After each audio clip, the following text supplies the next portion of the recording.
लाखों का सावन और भादो तो 2 गज दूरी में ही निकल गए। ऊपर से 2 टकिया की नौकरी, वो भी चली गई। आदमी फुर्सतिया हो गया।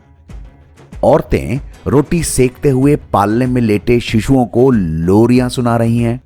लोरी सुनकर आदमी उनीदे हो रहे हैं। शिशु पालने में लेटे लेटे पांव फटकारते हुए छत पर विचरण करती हुई छिपकलियां देख रहे हैं। आदमी विचार कर रहे हैं कि वे किस तरह मनोज कुमार या संतोष आनंद जी से मिलकर उनके गाने में अपेक्षित संशोधने करवा लें। देखिए, इस गाने में ना ये ठीक नहीं था, इसे ठीक कर लीजिए।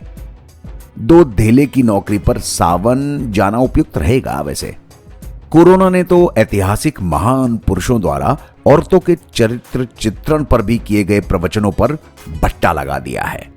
कहा जाता है कि औरतों के चरित्र को पढ़ना बड़ी टेढ़ी खिचड़ी है। वे जो होती हैं दिखती नहीं, और जो दिखती हैं वो होती नहीं। कोरोना ने औरतों के लिए कही जाने वाली सारी बातें खारिज कर दी हैं। औरतों के कला स्वभाव को अब जगत जान चुका है। 50 रुपए का नोट साड़ी के छुट्टे में, चाय पत्ती के डब्बे में 10-20 के नोट और अरहर दाल के डब्बे में हरे हरे नोट रखने का उपक्रम वे ही कर सकती हैं। कोरोना से आतंकित आदमी अब तक एटीएम जाने से कतरा रहे हैं।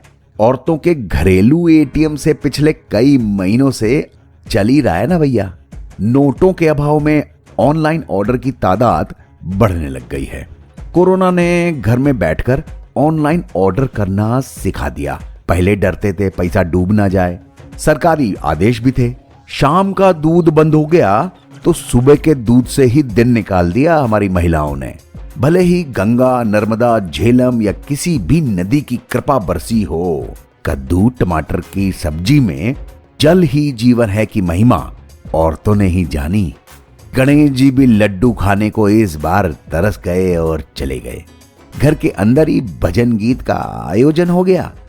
बाहर होता तो उठा पटक करके फिल्मी गीत सुन लेते।